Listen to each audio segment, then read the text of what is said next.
तो पहले इस सेशन में हम बात कर लेंगे टाइप्स ऑफ इनहेरिटेंस की, ठीक है। इनहेरिटेंस के क्या क्या टाइप्स होते हैं उसके बारे में बात कर लेंगे।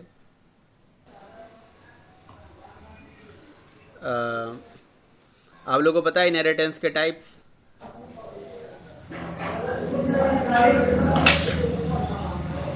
सिंग हाँ, तो इनहेरिटेंस की कैटेगरी होती है, बिल्कुल सही बात है, single level inheritance, multi level inheritance. तो टोटल हमारे पास 5 तरह के इनहेरिटेंस होते हैं, ठीक है। 5 टाइप के इनहेरिटेंस होते हैं। पहला जो होता है उसको हम बोलते हैं सिंगल लेवल इनहेरिटेंस, ठीक है। और दूसरा जो होता है उसको बोलते हैं मल्टी लेवल इनहेरिटेंस। और तीसरा जो होता है उसको हम बोलते हैं मल्टीपल इनहेरिटेंस, मल्टीपल। चौथा जो होता है उसको हम बोलते हैं हाइब्रिड।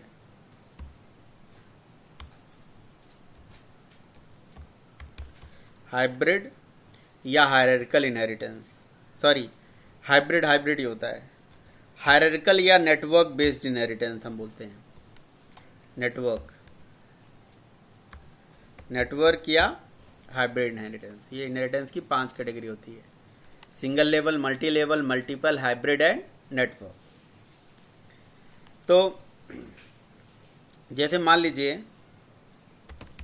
कि एक क्लास है, कोई ए है ना, या कोई बेस नाम से क्लास है मान लीजिए, या ए नाम से क्लास है मान लीजिए, वो किसी दूसरे क्लास को एक्सटेंड कर लेती है ऐसे ही,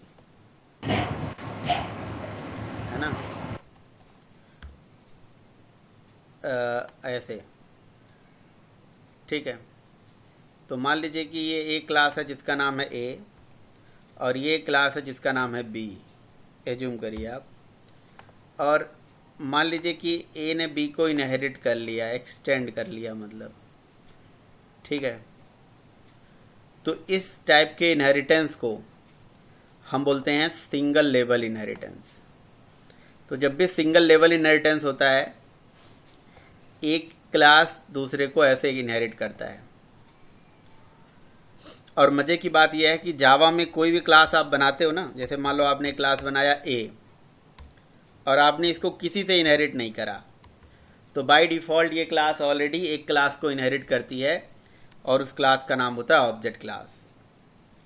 यानी कि जब जावा का प्रोग्राम कंपाइल करते हो तो कंपाइल टाइम पे कंपाइलर हर क्लास के आगे एक्सटेंड कीवर्ड लगा देता है और उसमें ऑब्जेक्ट क्लास को इनहेरिट करा देता है। ये करता है ड्यूरिंग कंपाइलेशन।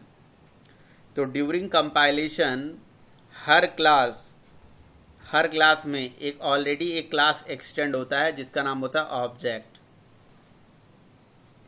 और इस क्लास को बोलते हैं parent class of all the classes. Object class को बोलते हैं कि it is the parent of all classes, all the user define and predefined classes. Java में जितने भी यूजर डिफाइंड क्लास हैं जो आप बनाते हो, या जावा में जितने प्री डिफाइंड क्लासेस हैं, वो सारी classes directly indirectly object class को एक्सटेंड करते ही करते हैं। समझ में आई बात? तो every class is a child of object class. यानी कि आप ऐसा भी बोल सकते हो दूसरे वर्ड में कि जावा में कोई भी प्रोग्राम बिना इनहेरिटेंस के बनता ही नहीं है। ऐसा बोल सकते हो कि जावा में बिना कोई प्रोग्राम इनहेरिटेंस के बनता ही नहीं है, क्योंकि जो ऑब्जेक्ट नाम की क्लास है ना, वो क्लास हर क्लास में एक्सटेंड होती है। तो कई बार इंटरव्यू में पूछते हैं कि ऑब्जेक्ट क्लास से आप क्या समझते हो, ठीक है। क्वेश्चन पूछते हैं कि ऑब्जेक्ट क्लास से क्या समझते हो आप इंटरव्यू के अंदर। तो कई लोग कहते हैं कि ऑब्जेक्ट क्लास मतलब वो ऑब्जेक्ट और क्लास के बारे में समझने लगते हैं कि ऑब्जेक्ट और क्लास के बारे में पूछा जा रहा है, लेकिन ऐसा नहीं है।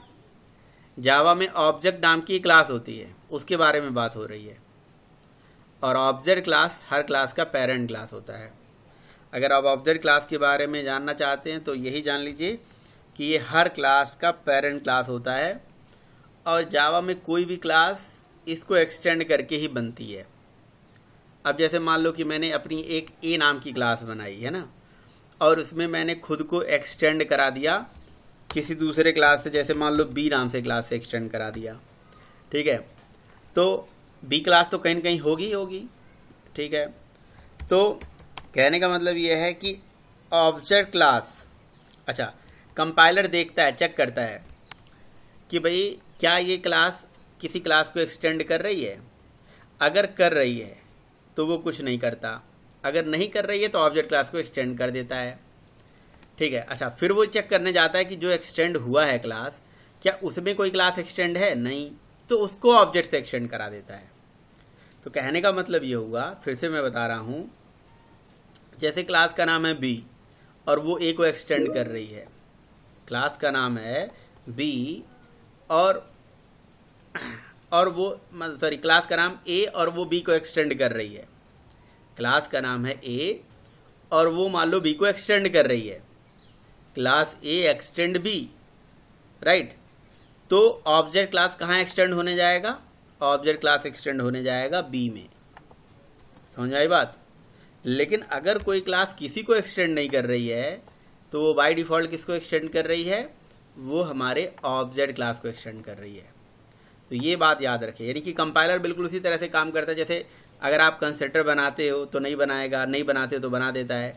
उसी तरह से अगर आपने क्लास में एक्सटेंड लिखा है तो नहीं लगाएगा, तो उस क्लास को खोजेगा जहाँ एक्सटेंड नहीं लगा है ना।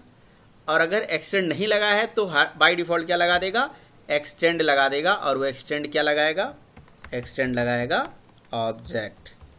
तो ये पता होना चाहिए आपको, ऑब्जेक्ट एक क्लास होती है जावा में जो हर क्लास का पेरेंट क्लास होती है। तो in Java there is a class whose name is object and object class is a parent class of all the user defined and predefined classes, ठीक है। तो चाहे यूजर डिफाइंड क्लास हो, चाहे वो प्री डिफाइंड क्लास हो, हर class का पेरेंट क्लास होता है object class. No one is a parent of object class, object का पेरेंट कोई और नहीं होता। ये समझ लो कि सबका भगवान है, मतलब सबसे बड़ा यही है ना। इससे बड़ा, इससे ऊपर जावा में कुछ नहीं है, इससे ऊपर कोई पेरेंट क्लास नहीं है। No one is a parent of object, ये अपने आप में एक पेरेंट है। और ये क्लास, और जावा में कोई भी क्लास हो, चाहे हमारी हो, चाहे यूजर डिफाइन हो, चाहे प्री डिफाइन हो, चाहे जावा में कहीं पे भी कोई क्लास यूज हो रही है तो वो ऑब्जेक्ट का ही चाइल्ड है, चाहे वो डायरेक्ट चाइल्ड हो चाहे इनडायरेक्ट चाइल्ड हो। अब जैसे ये मान लो ए क्लास है, एक्सटेंड कर रही है ऑब्जेक्ट को, तो ये डायरेक्ट चाइल्ड हो गया। इनडायरेक्ट कब होगा, जब ए एक्सटेंड करेगा बी को और बी एक्सटेंड करेगा ऑब्जेक्ट को, या सी एक्सटेंड करेगा ऑब्जेक्ट को, या कोई और क्लास एक्सटेंड करेगा। समझ में आई बात। तो ये कहानी होती है। तो इसका मतलब जावा में सिंगल लेवल का इनहेरिटेंस तो बाय डिफ़ॉल्ट होता है, यानी कि जावा में इनहेरिटेंस के बिना प्रोग्राम ही नहीं बनता है, ऐसा भी कह सकते हो आप, क्योंकि ऑब्जेक्ट क्लास तो एक्सटेंड होता ही होता है। क्लियर। तो समझ में आया ऑब्जेक्ट क्लास। ऑब्जेक्ट क्लास क्या होता है, हाँ जी, ऑब्जेक्ट क्लास क्या होता है, हर क्लास का पेरेंट क्लास होता है। हर क्लास का पेरेंट क्लास होता है जावा में, चाहे कोई भी user define predefine classes हो, सारे क्लासेस का पेरेंट क्लास होता है ऑब्जेक्ट क्लास। हर class directly indirectly object class को एक्सटेंड करती ही करती है, ठीक है। ऑब्जेक्ट क्लास के अंदर, ऑब्जेक्ट क्लास के मेथड्स को अगर आप देखना चाहते हो तो देख सकते हो। इसके अंदर टोटल 9 मेथड होते हैं, javap, Java dot, lang dot object. ये मैं क्या कर रहा हूँ, ये जावा पी से ऑब्जेक्ट क्लास को डीकम्पाइल कर रहा हूँ, ठीक है। तो ऑब्जेक्ट क्लास को जब मैंने डीकम्पाइल किया तो इसमें मेथड मिले मुझे 5। पहला मेथड गेट क्लास, नहीं 9 मेथड होते हैं, सॉरी। एक होता है गेट क्लास, एक होता है हैश कोड, एक होता है इक्वल्स, एक होता है क्लोन, फिर होता है टू स्ट्रिंग, फिर होता है नोटिफाई, फिर नोटिफाई ऑल, फिर वेट और फिर फाइनलाइज। वेट मेथड 3 बार है, बट एक ही बार मैं काउंट कर रहा हूँ, ओवरलोडेड है। इन 9 मेथड्स को, है ना, जावा में मैजिक मेथड बोला जाता है। और ये मैजिक क्यों बोला जाता है, क्योंकि ये मैजिकली हर क्लास में अवेलेबल होते हैं, ठीक है। तो याद रखना, कई बार इंटरव्यू में ये भी पूछ लिया जाता है कि ऑब्जेक्ट क्लास के मेथड्स के बारे में बताइए कि ऑब्जेक्ट क्लास के कौन कौन से मेथड्स होते हैं। तो ऑब्जेक्ट क्लास के मेथड होता है हैश कोड, ऑब्जेक्ट क्लास का मेथड होता है गेट क्लास, ऑब्जेक्ट क्लास का मेथड है इक्वल्स, ठीक है, to string, notify, notify all, wait, finalize, ठीक है, गेट क्लास, ठीक है। तो ये मेथड्स याद रखना आपको, एक एक करके इन सारे मेथड का यूज आप सीखोगे। इवन आपने हैश कोड मेथड का यूज पढ़ भी लिया होगा, जो ऑब्जेक्ट बनते ही हैश कोड चलता है, ऑब्जेक्ट बनते ही चलता है। टू स्ट्रिंग मेथड होता है जो किसी ऑब्जेक्ट की रेफरेंस आईडी देता है। व्हाटएवर कुछ मेथड्स है जो हम आगे डिस्कस करेंगे। और पता है जावा में कोई भी क्लास बनाओगे तो वो ऑब्जेक्ट क्लास को एक्सटेंड करेगी, तो इसका मतलब ये 9 मेथड्स जो है, ये 9 मेथड्स जो है ना, ये 9 मेथड्स आपके समझ लो कि आपके ही हर क्लास में अवेलेबल होता है, डायरेक्टली इनडायरेक्टली मैजिकली हर क्लास में है, इसलिए तुमको मैजिक मेथड बोलते हैं, क्योंकि ऑब्जेक्ट क्लास से एक्सटेंड होती है तो इसलिए मैजिक मेथड कहलाते हैं ये। ठीक है, तो इसीलिए हम ऑब्जेक्ट क्लास के मेथड्स को मैजिक मेथड्स बोलते हैं, राइट।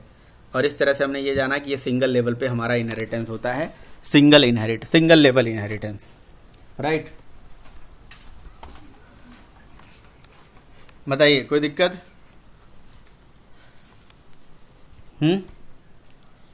कोई confusion? Single level inheritance clear हो गया? तो जावा में सिंगल लेवल, अच्छा इनहेरिटेंस के लिए आपने ये देखा कि मैंने एक वो बनाया, डायग्राम बनाया। मैंने एक डायग्राम के माध्यम से बताया कि ये क्लास ए है, ये क्लास बी है, ये बी क्लास है और बी क्लास ए को इनहेरिट कर रहा है। ऐसे डायग्राम के माध्यम से बताया। इसके पीछे भी एक लॉजिक है। वो लॉजिक ये है कि देखो, जैसे जब हम जावा में कोई प्रोजेक्ट्स बनाते हैं ना, तो प्रोजेक्ट्स में जैसे मान लो बहुत सारे क्लासेस बनते हैं, मेथड्स बनते हैं, फील्ड बनते हैं, तो उन क्लासेस और मेथड्स में रिलेशन वगैरह को दिखाने के लिए पता है डायग्राम्स होते हैं। और एक डायग्राम होता है जिसको हम बोलते हैं यूएमएल डायग्राम्स। ठीक है, UML stand for unified modelling language. ये एक लैंग्वेज होता है जिस लैंग्वेज में हम डायग्राम बनाना सीखते हैं कि क्लास के लिए कौन सा डायग्राम होगा, मेथड के लिए कौन सा डायग्राम होगा, है ना, इनहेरिटेंस के लिए क्या डायग्राम होगा, एसोसिएशन के लिए क्या होगा, एग्रीगेशन के लिए क्या होगा, कंपोजिशन के लिए क्या होगा। तो ये डायग्राम्स होते हैं बेसिकली। और ये डायग्राम बहुत ज़रूरी चीज़ होते हैं जब आप थोड़ा डिटेल में पढ़ते हो तो। जैसे अगर आपको नहीं पता है, बट मैं आपको बताऊं, पहले क्या होता था प्रोग्रामिंग में, डीएफडी बनती थी, डेटा फ्लो डायग्राम बनते थे। ठीक है, मतलब डेटा के रिलेशन को बताने के लिए, जिसमें ओवल होता है, रेक्टेंगल होता है, सर्किल होता है। ठीक है, ईआरडी होते हैं जिसको एंटिटी रिलेशनशिप डायग्राम बोलते हैं हम, जिसमें अगेन डायग्राम होता है।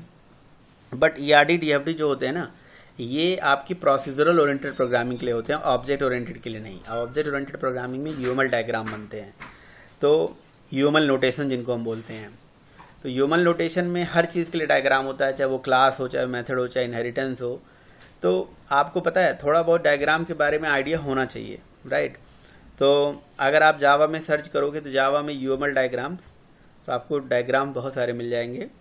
इवन जावा की बहुत सारे बुक्स हैं, जैसे एक बुक है खालिद मुगल की बुक आती है, मे बी मेरे पास हो तो मैं आपको दिखाऊं यहाँ पे। तो उसमें यूएमएल डायग्राम्स बताया जाता है आपको कि भाई देखो, और उसमें आप यूएमएल डायग्राम देख सकते हो किसके लिए क्या होता है। ठीक है, तो एज ए जावा डेवलपर आपको ये थोड़ा पता होना चाहिए। आप सर है मेरे पास खालिद मुगल, तो आप ऐसे लिख दीजिए ना, खालिद मुगल जावा पीडीएफ, तो सबको मिल जाएगा। ठीक है, तो खालिद मुगल जावा पीडीएफ जब आप डाउनलोड करोगे, ठीक है, मे बी ये मेरे सिस्टम में अभी थोड़ा कुछ प्रॉब्लम कर रहा है ना, डायरेक्टली ये ओपन हो रहा है ऑनलाइन। ठीक है, तो यहाँ पे आपको डायग्राम्स मिल जाएंगे। मेरे केस में ये प्रॉब्लम इसलिए कर रहा है क्योंकि डाउनलोडिंग। ठीक है, तो आप अगर गूगल करके यहाँ पे सर्च करोगे यूएमएल, ठीक है, ये वही है, OCA है ना यूएमएल, तो यूएमएल करके सर्च करोगे ना, यूएमएल नोटेशन, तो यूएमएल का इसमें टॉपिक एक मिलता है जिसमें हर चीज़ के लिए डायग्राम्स मतलब बनाए गए हैं। यूएमएल नोटेशंस, एक मिनट, यूएमएल यहाँ दिख नहीं रहा है अभी,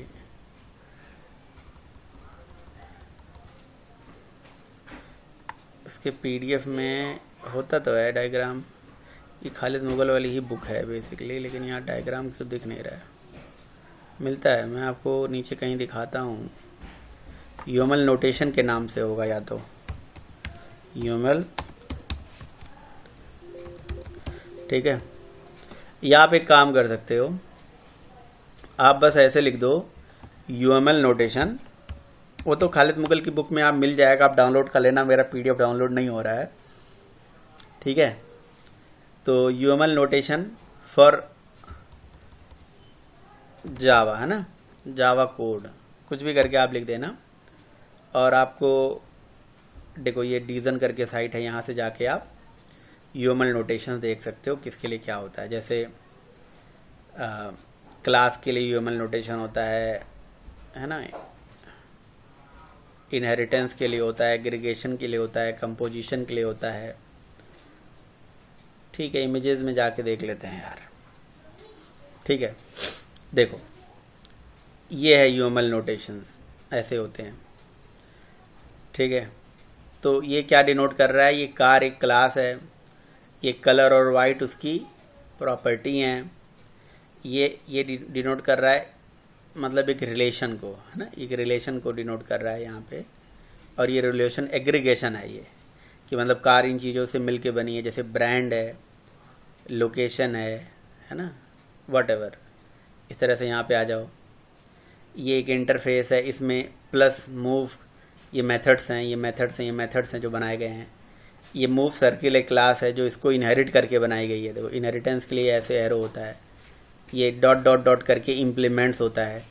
जैसे मान लो इंटरफेस है और इंटरफेस को क्लास यूज कर रही है तो इसे इम्प्लीमेंट्स करते हैं। इन इम्प्लीमेंट्स के लिए डॉटेड एरो होता है, मतलब डॉटेड वो बनता है लाइन। तो मतलब आपको ये टॉपिक मुझे पढ़ाना नहीं है, जस्ट एक झलक दिखलाना था, बताना था कि ये कुछ होता है। मतलब मुझे आपको ये बताना था कि क्लास, ये जो आपने ऐसे लिखा है ना, ये क्लास के लिए डायग्राम होता है। ये कैसे क्लास यूएमएल नोटेशन में क्लास ऐसे बनता है, मेथड ऐसे बनते हैं, वेरिएबल कैसे बनते हैं, ठीक है। तो जो मैं आपको बता रहा हूँ बुक जो है खालिद मुगल की, उसमें देखना आपको सारे। दीपक एक बार चेक करना अपने पीडीएफ में, ठीक है। तो सर नहीं मिल रहा उसमें भी यूएमएल दिखाओ, नोटेशन दिखाओ मुझे। मेरे पास था खालिद मुगल की बुक जो उसमें था, तुम दिखाओ। मिलेगा, क्यों नहीं मिलेगा। हाँ, ओनली यूएमएल लिखा। अच्छा इंडेक्स में जाओ। हाँ देखो ये दिख रहा है यूएमएल नोटेशन, दिखा ये। देखो ये चैप्टर नंबर बताया ना 400, जो भी बता रहा है उस पर जाओ डायरेक्ट, मिलेगा, क्यों नहीं मिलेगा। 110% मिलेगा। क्लास नोटेशन फॉर तो क्लासेस, तो सीधे चले जाओ ना, इसी टॉपिक को ही सर्च कर लो, यूएमएल नोटेशन फॉर क्लासेस लिख दो।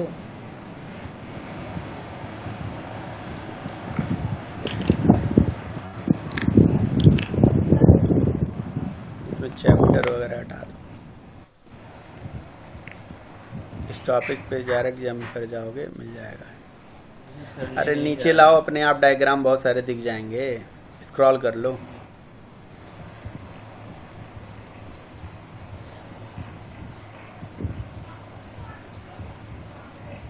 और स्क्रॉल करो तो आपको डायग्राम वगैरह दिख जाएंगे। और नीचे आइए।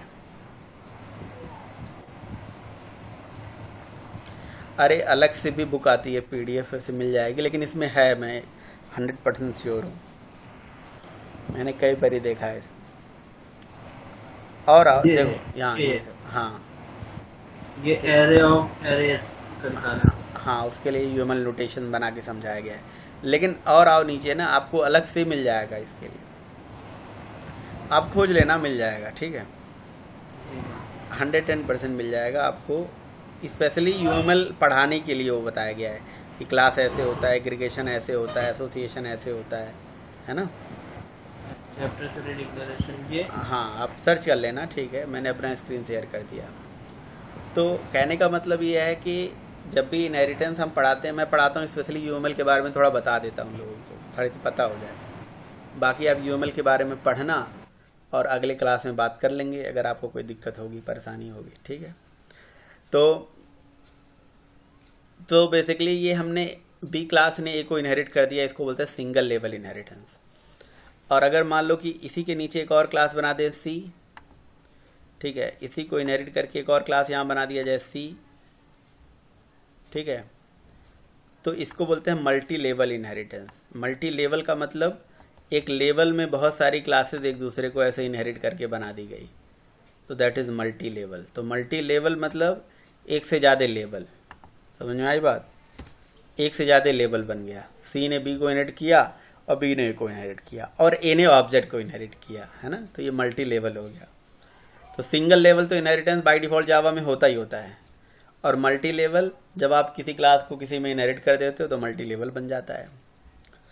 तो इस तरह से हम बोलते हैं भैया ये दो तरह के हमारे इनहेरिटेंस हो गए, सिंगल लेवल मल्टी लेवल। इन दोनों में समझ में आ गया या क्या होता है सिंगल लेवल मल्टी लेवल? हाँ जी, हाँ सर। अब अगला होता है हमारा मल्टीपल इनहेरिटेंस। मल्टीपल इनहेरिटेंस का मतलब होता है कि एक क्लास एक से ज़्यादा क्लास को इनहेरिट करके बनाई जाए, ठीक है। जैसे मान लो ये एक ए क्लास है, ये मान लो एक बी क्लास है और ये एक मान लो सी क्लास है, ठीक है, ऐसे। तो अब मान लो कि ये ए क्लास है, ये बी है और ये सी है। अब मान लो कि ये सी नाम की ए और सी और एक बी, ठीक है। अब मान लो बी क्लास ने क्या किया, इन दोनों को इनहेरिट कर लिया, इसको भी इनहेरिट कर लिया और इसको भी इनहेरिट कर लिया, that is multi level, sorry multiple.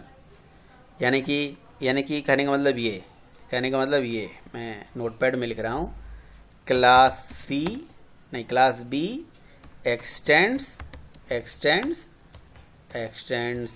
C comma ए, जो कि जावा में क्लास में हो ही नहीं सकता, करोगे तो एरर आ जाएगा। ये मल्टीपल इनहेरिटेंस कहता है एक क्लास एक से ज़्यादा क्लास को इनहेरिट होकर बनाया जाए, और जावा में मल्टीपल इनहेरिटेंस नहीं होता, मतलब आप करोगे तो एरर आ जाएगा, इसका सपोर्ट ही नहीं होता है, ठीक। लेकिन रियल वर्ल्ड में तो होता है। रियल वर्ल्ड में एक चाइल्ड के अंदर मदर फादर दोनों की प्रॉपर्टी आती है। समझ लो ये ए मदर है, सी फादर है, तो चाइल्ड के अंदर मदर फादर दोनों की प्रॉपर्टी आती है, ठीक है। तो रियल वर्ल्ड में तो ऐसा होता है, और जावा सपोर्ट करता है उसको, सपोर्ट करता है रियल वर्ल्ड को। तो जब रियल वर्ल्ड में ऐसा होता है तो जावा में होना चाहिए। तो जावा ने इस प्रॉब्लम को सॉल्व करने के लिए इंटरफेस नाम का एक कंसेप्ट बनाया, ठीक है। और इंटरफेस में जो आप आगे आप पढ़ोगे तो इंटरफेस के अंदर मल्टीपल इनहेरिटेंस पॉसिबल है। तो अगर आप बोलो कि जावा में मल्टीपल इनहेरिटेंस नहीं होता है तो ये बात बिल्कुल गलत है। मल्टीपल इनहेरिटेंस होता है, बट वो इंटरफेस के साथ होता है, क्लास के साथ नहीं होता है। तो फिर क्वेश्चन है कि क्यों नहीं होता है क्लास में, क्या दिक्कत हो जाती है सर? तो क्लास के केस में इसलिए नहीं होता है मल्टीपल इनहेरिटेंस क्योंकि एक समस्या आ जाती है, और वो समस्या क्या होती है ज़रा देखिए ध्यान से। जैसे मान लो कि एज्यूम करो आप कि मान लो कि हमारे पास एक क्लास है, यहाँ पे एक क्लास है, मान लो यहाँ पे डी नाम की क्लास है, ठीक है। एज्यूम करो आप एक डी नाम की क्लास है यहाँ पे, ठीक। अच्छा, अब ये जो डी नाम की क्लास है जो यहाँ पे हमने बनाया, इस डी क्लास को इनहेरिट करके मान लो कि दो क्लासेस बना दी गई। डी क्लास को इनहेरिट करके दो क्लास बना दी गई, ऐसा पॉसिबल है? एक ही क्लास को इनहेरिट करके दो क्लास बन जाए? हाँ, इसी को बोलते हैं हम हायरार्किकल इनहेरिटेंस। जब एक पेरेंट और दो चाइल्ड हो, समझ रहे हो, एक पेरेंट के दो चाइल्ड हो तो हायरार्किकल या नेटवर्क इनहेरिटेंस बोलते हैं, जिसमें एक पेरेंट के दो चाइल्ड होते हैं। ध्यान से सुनिएगा, तो डी के दो चाइल्ड हो गए, डी का चाइल्ड सी भी हो गया, डी का चाइल्ड ए भी हो गया, है ना। तो मान लो ऐसा हमने कर दिया, ठीक। अच्छा, अब एज्यूम करो कि हमारे डी के पास कोई डेटा है x = 10, ठीक है। कोई मेथड है इसके पास, कोई डेटा है इसके पास। एज्यूम करो ऐसा कोई सिचुएशन मान लो बन गया कि इसके पास कोई डेटा है या कोई मेथड है। अब इसी को इनहेरिट करके जो दो क्लासेस बनाई गई हैं, तो ये दोनों डेटा और ये मेथड इन चाइल्ड क्लासेस में पहुंच जाएंगे। पहुंचेंगे या नहीं पहुंचेंगे? बिल्कुल पहुंचेंगे यार। एक पेरेंट के दो चाइल्ड है, जब इनहेरिट करोगे तो दोनों जगह पहुंच जाएंगे। अच्छा, और फिर आपने मान लो क्या किया, बी क्लास में इन दोनों को इनहेरिट कर दिया है। तो जब दोनों को इनहेरिट कर दोगे बी क्लास में, और ऐसा पॉसिबल हो जाएगा, ऐसे सिचुएशंस हो जाएंगे तो इसी नाम से डेटा और उसी नाम से मेथड दोनों क्लास से आ जाएंगे, ए से भी आ जाएगा और सी से भी आ जाएगा। ऐसा पॉसिबिलिटी है ना। तो बताओ क्या एक क्लास में एक ही नाम से दो डेटा हो सकता है? एक्स एक्स एक ही नाम से मेथड हो सकता है, शो नहीं।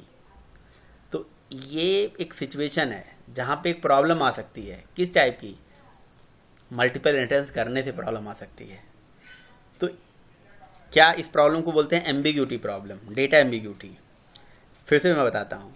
एक पेरेंट है जिसमें कोई डेटा कोई मेथड है, ठीक है, और इसी को इनहेरिट करके सी बन गए, इसी को इनहेरिट करके ए बन गया, दो क्लासेस बन गए। तो ये दोनों डेटा और मेथड इन दोनों क्लासेस में आ जाएंगे। और अगर गलती से कोई बी क्लास बना दिया आपने जिसमें दो क्लास को इनहेरिट करके बना दिया, जिसमें एक ही नाम से डेटा है और एक ही नाम से मेथड है, तो एक क्लास में एक ही नाम से डेटा और एक ही नाम से जब मेथड आ जाएंगे तो एम्बिग्यूटी प्रॉब्लम आ जाएगी। सेम नेम से डेटा सेम नेम से मेथड आने लगेंगे। डेटा एम्बिग्यूटी, मेथड एम्बिग्यूटी से बोलते हैं। और ये एक शेप बन रहा है, थोड़ा बहुत अच्छा शेप नहीं बन रहा है, बट एक डायमंड का शेप बनेगा अगर इसे अच्छे से बनाया जाए, तो इसलिए इसको डायमंड प्रॉब्लम भी बोलते हैं। तो ये जो डेटा एम्बिग्यूटी प्रॉब्लम है, this is also called diamond problem. और इसी की वजह से जावा में मल्टीपल इनहेरिटेंस क्लास में नहीं करा जाता है, नहीं होता है। अगर करोगे तो प्रॉब्लम आ सकते हैं, इसलिए जावा ने सपोर्ट ही नहीं दिया क्लास में, इंटरफेस में दे दिया।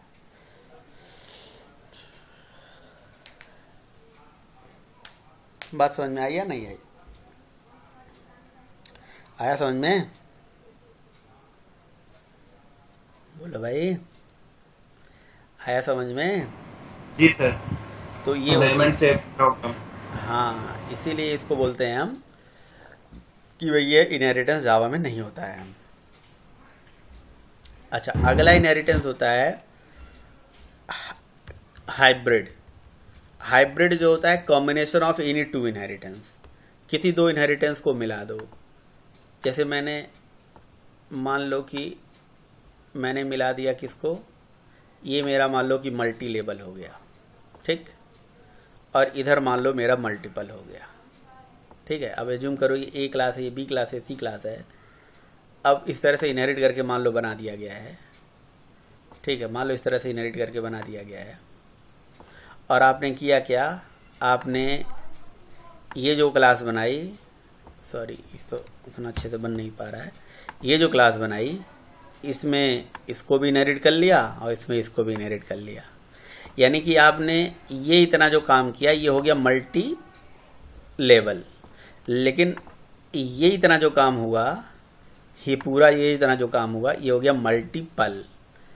तो जैसे दो इनहेरिटेंस को मिला दो, combination of any two inheritance become hybrid, है ना। तो अब जिसमें दो में मल्टीपल भी आ सकता है, तो इसलिए ये इनहेरिटेंस भी जावा की क्लास में सपोर्ट नहीं होता है, समझे।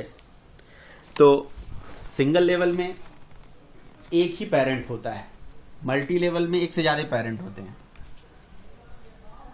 मल्टीपल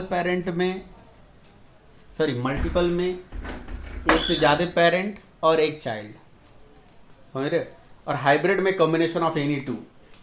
अब एनी टू में मल्टीपल आ सकता है, इसलिए ये नहीं होता है, राइट। और नेटवर्क इनहेरिटेंस जो पांचवा है वो क्या होता है, उसमें तो भैया एक पेरेंट है और कई सारे चाइल्ड हैं, ऐसे बनाते चले जाओ, ठीक है, ऐसे बनाते चले जाओ। एक नेटवर्क बन जाएगा या ट्री बन जाएगा, एक हायरार्की बन जाएगा, हायरार्किकल इनहेरिटेंस, ठीक। बोलो भाई। तो ये होते हैं 5 इनहेरिटेंस की कैटेगरी। हायरार्किकल इनहेरिटेंस जावा में सपोर्टेबल है। बोलो भाई, क्लियर है? Yes sir. तो इस तरह से इनहेरिटेंस के टाइप्स के बारे में हमारा पढ़ाई हो गया। तो हमने इनहेरिटेंस जाना क्या होता है, इनहेरिटेंस के प्रोग्राम को बनाया और टाइप्स ऑफ इनहेरिटेंस के बारे में हमने डिस्कस किया। कोई दिक्कत हो तो जावा में मल्टीपल इनहेरिटेंस क्यों नहीं होता है रवि? बोलोगे? जी सर। जावा में मल्टीपल इनहेरिटेंस क्यों नहीं होता है? क्योंकि एम्बिग्यूटी प्रॉब्लम आ जाती है, क्योंकि यहाँ डायमंड प्रॉब्लम आ जाता है। एम्बिग्यूटी प्रॉब्लम बोलोगे तो ज़्यादा समझ में आएगा, ठीक है। तो जावा में मल्टीपल इनहेरिटेंस होता है या नहीं होता है? होता है, इंटरफेस से होता है। सरफेस। ठीक है, बोलो भाई, क्लियर है? ये यस सर। सर इंटरफेस से डाटा एम्बिग्यूटी नहीं हो पाता है? नहीं होता है। सेम रहेगा तो भी? सेम रहेगा ना, नेम नहीं, जो नहीं, नहीं होगा, इंटरफेस से नहीं होगा। एम्बिग्यूटी प्रॉब्लम इंटरफेस से नहीं होता है। ना डेटा की एम्बिग्यूटी होती है, ना मेथड की एम्बिग्यूटी होती है। सर ऐसा क्या होता है? इंटरफेस पढ़ेंगे तो जान जाएंगे। इंटरफेस पढ़ना पड़ेगा ना उसके लिए। इंटरफेस का फीचर जानते हो क्या क्या होता है?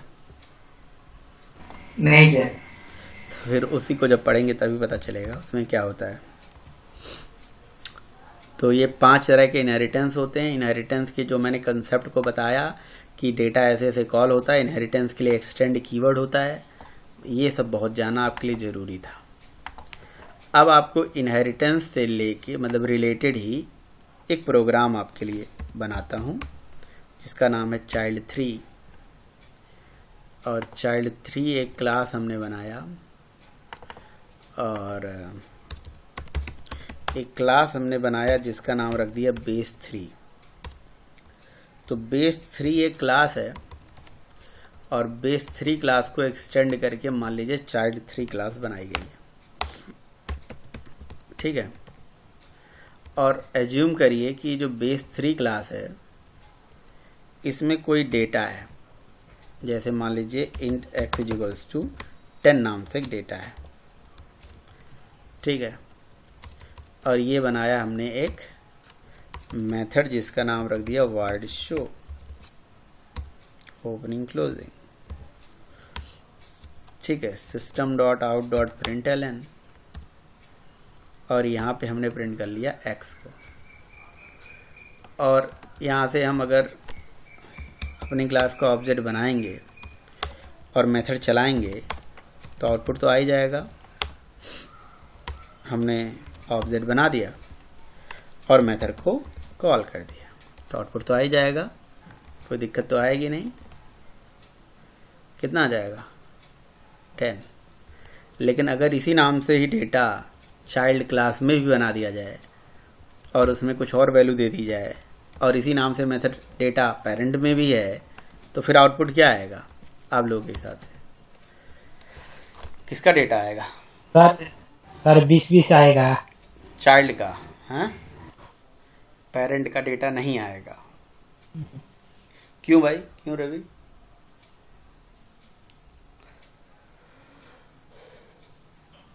रवि बताओ क्यों ऐसा? क्यों ऐसा क्यों? सर 20 लगा के कॉल कर देंगे आ जाएगा। this.x लिख देंगे हो जाएगा। ठीक है, अगर नहीं हुआ तो पिज्जा पार्टी दोगे? Yes sir. तो पिज्जा पार्टी सर कहाँ खाएंगे पिज्जा? कुछ खुला है?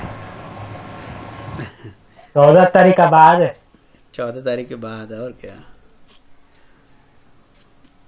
ठीक है, लो भैया this.x ये लो डेटा किसका प्रिंट होके आया? 20 और 20 आया। तुम कह रहे थे this.x लिखेंगे तो क्या प्रिंट होगा? जिस नहीं भी लगाएंगे तब भी 2020 ही आएगा। ऐसा क्यों होता है? सर डेटा हाइडिंग हो जाती है। डेटा हाइडिंग हो जाती है तो जब कभी किसी सुपर लगा देते हैं। हाँ जी, सुपर।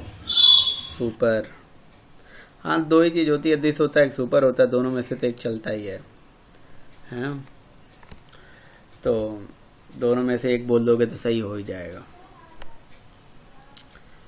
तो चलो ठीक है, पहले से समझ लेते हैं। ठीक है, देखो, जब कोई पेरेंट क्लास में डेटा हो और उसी नाम से चाइल्ड क्लास में डेटा बना दिया जाए, ठीक है, तो हम बोलते हैं कि चाइल्ड क्लास ने पेरेंट के डेटा को हाइड कर दिया और यही कंसेप्ट कहलाता है डेटा हाइडिंग। अच्छा, जब भी डेटा हाइडिंग होती है तो हमेशा प्रेफरेंस चाइल्ड क्लास के डेटा को जाता है। ठीक है, डेटा हाइडिंग जब भी होती है तो चाइल्ड क्लास के डेटा मतलब प्रेफरेंस मिलता है। जैसे जैसे एक क्लास में होता था डेटा शैडोइंग और 2 क्लास में होता है डेटा हाइडिंग, यही डिफरेंस होता है। जब आप instance variable local variable same name से कर देते हो तो डेटा शैडोइंग हो जाती है। बिल्कुल उसी तरह से यहाँ इंस्टेंस और लोकल तो है नहीं, यहाँ चाइल्ड क्लास का डेटा और पेरेंट क्लास का डेटा है। तो जब हम पेरेंट सर वही समझे, हाँ जी, हम वही समझे डेटा शेड्यूलिंग। ना ये डेटा शैडोइंग नहीं है, ये तो 2 क्लास है ना, चाइल्ड और पेरेंट। तो ये 2 जी। क्लास है चाइल्ड पेरेंट, तो इसलिए डेटा हाइडिंग कहलाता है ये। और जब भी डेटा हाइडिंग होती है ना तो चाइल्ड क्लास के डेटा को प्रेफरेंस मिलता है। तो डेटा शैडोइंग हमेशा एक क्लास में होता है, डेटा हाइडिंग हमेशा 2 क्लास में होता है। डेटा शैडोइंग में लोकल और इंस्टेंस वेरिएबल सेम होते हैं और यहाँ पे तो पेरेंट क्लास और चाइल्ड क्लास का सेम डेटा होता है, समझे। तो ये बिल्कुल अलग कंसेप्ट है। ठीक है, और जब भी डेटा हाइडिंग होती है तो लोकल यानी कि चाइल्ड का डेटा प्रिंट होके आता है और पेरेंट वाले डेटा को प्रिंट करने के लिए सुपर लगा देते हैं तो पेरेंट क्लास का डेटा प्रिंट होके आ जाता है। यहाँ दिस नहीं चलता है, सुपर चलता है। और सुपर जब भी आप यूज करो ये बात हमेशा ध्यान में रखा करो कि सुपर मतलब 2 क्लास में होता है। ठीक है, सुपर, अब ये सुपर क्या है, कैसे काम करता है, इसकी क्या कहानी है, ये सब हमें अगले क्लास में पढ़ेंगे। ठीक है, बट आपके लिए ये टास्क देता हूँ कि ये डेटा पेरेंट का बिना सुपर के कैसे प्रिंट करोगे, ये आप प्रिंट करके लाना। ठीक है, तो जब बिना सुपर के करोगे तो आपको समझ में आ जाएगा क्या है। ठीक है।